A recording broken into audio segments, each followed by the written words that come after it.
तो विकास भवन में मैं लोगों से चर्चा कर रहा हूँ। अभी कुछ देर पहले दिल्ली से पटना आया हूँ, और लेकिन पटना के जो सियासी हलके हैं, जो ये इलाका है, संजय गांधी जू से लगाए हुए राजभवन से लेके मुख्यमंत्री आवास से लेके विकास भवन तक, इस पूरे इलाके में बिल्कुल शांति सी है। जैसा मैं सोच के आया था कि बहुत गाड़ियां इधर से उधर, कार्यकर्ता नेता, ऐसा कुछ नहीं है, बहुत शांति सी है। कुछ लोग यहाँ पर हैं, चर्चा करते हैं। आप क्या करते हैं? सर, मेरा नाम आनंद कुमार हुआ। मैं सरकारी सेवक हूँ सर, और इस नाते मैं कोई राजनीतिक बयानबाजी नहीं करूँगा, किंतु एक बिहार के नागरिक होने के नाते मेरी भी कुछ भावनाएं हैं और मन भावुक है सर, गला रुंधा हुआ है। हमारे गार्जियन आज चीफ मिनिस्टर के पद से इस्तीफा दे दिए सर। दिए नहीं है, मतलब हाँ, छोड़ने जा रहे हैं, इसलिए बहुत भावुक मन है।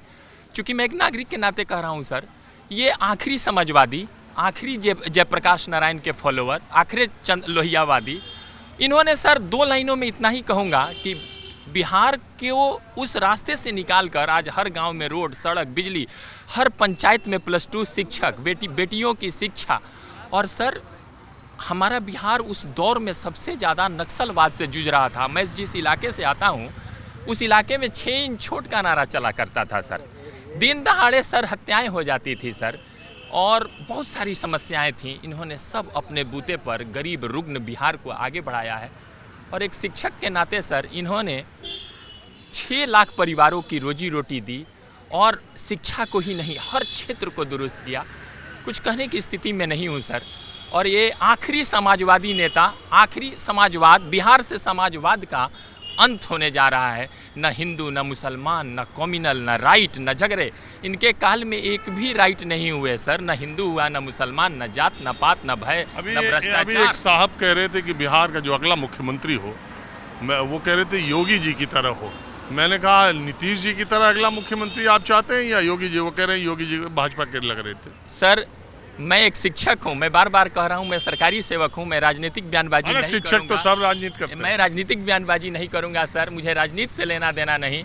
मेरे गार्जियन, मेरा समाज, मेरा शिक्षित समाज की कल्पना, मेरे शिक्षित परिवार की कल्पना, मेरा विकासात्मक बिहार की कल्पना आज मेरे गार्जियन नीतीश कुमार जी के साथ जा रहा है। इससे ज़्यादा और कुछ नहीं कर सकता। एक बहुत बड़ी आबादी है बिहार में जिसका भावनात्मक लगाव नीतीश कुमार से है।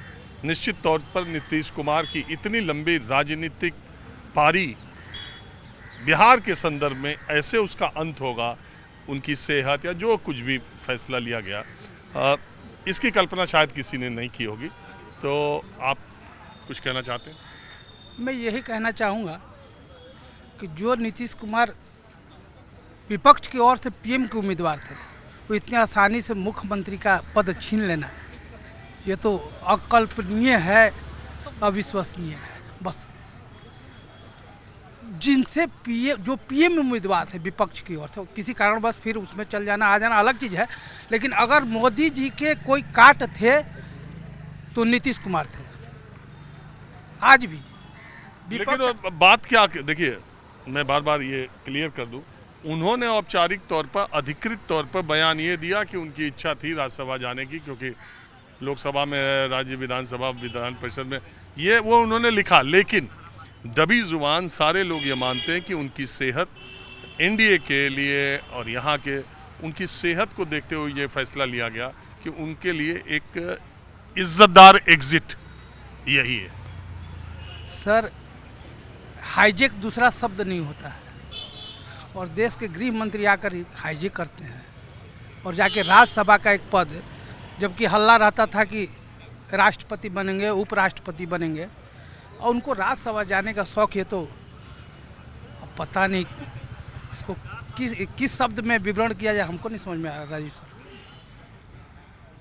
अब बताइए, जो इतने बड़े देश के राष्ट्रपति के उम्मीदवार थे, उपराष्ट्रपति के उम्मीदवार थे, पीएम के उम्मीदवार थे, और उनका सीएम पद छीन लेना,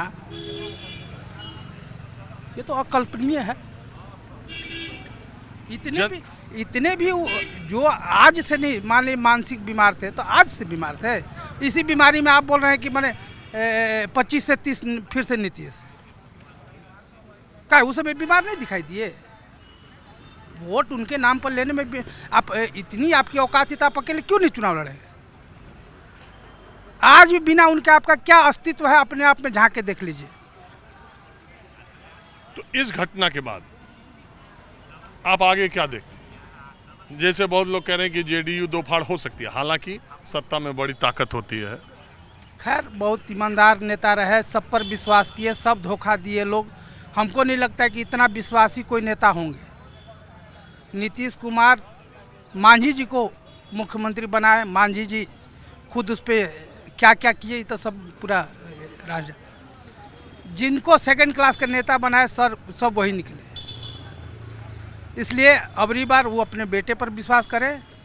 बहुत मुश्किल से सिंचित किए हैं, समता पार्टी से लेकर जदयू तक कितना मेहनत किए, कितना उतार चढ़ाव हुआ।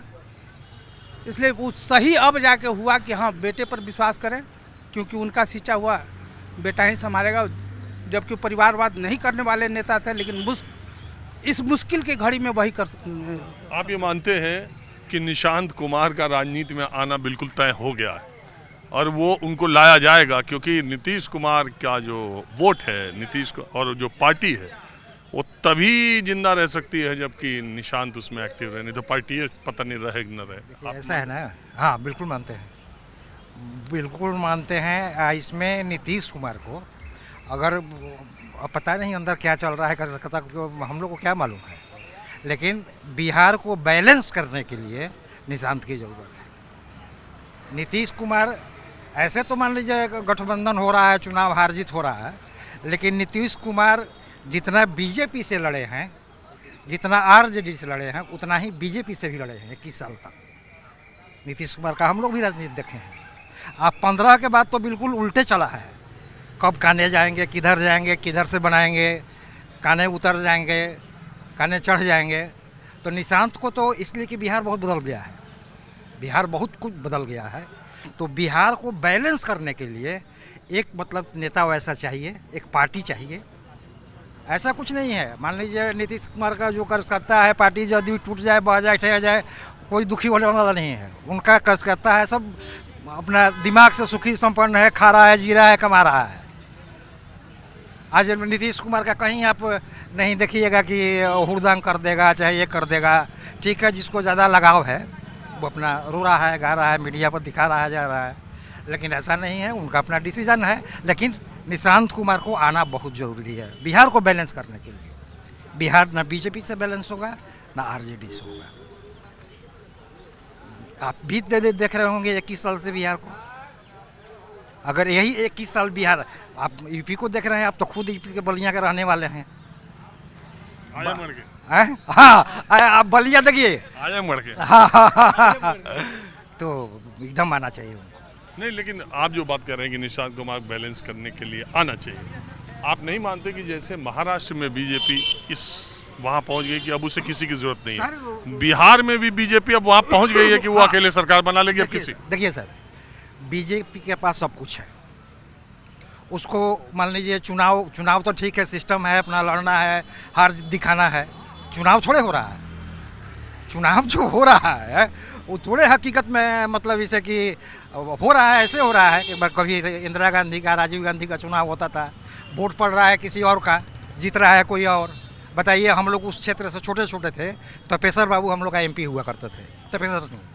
वोट मिल रहा है दूसरे को, उनका अनाउंसमेंट हो रहा है, तब तपेश्वर बाबू जीत गए। एक बार राम अवधेश बाबू जीते हुए थे, वो बोले कि हे राम अवधेश, तू तो मर जाएगा कोटे कचहरी करते करते, कुछ ले लो, जाओ तो जीवन यापन करो यार, हमारा से क्या टकरा रहे हो। यही है, निशांत को आना चाहिए, बिल्कुल आना चाहिए, और उससे बिहार बैलेंस रहेगा। युवा में जोश आएगा। ठीक है नीतीश जी, मान लीजिए बहुत किए, अब बीमारी। आप लोगों ने बात की, इसका बहुत शुक्रिया। माहौल क्या है में बस आज इतना ही। अगले एपिसोड में फिर किसी दूसरे मसले पर हाजिर होंगे। कैमरामैन उमेश सिंह के साथ राजीव रंजन, News 24 पटना।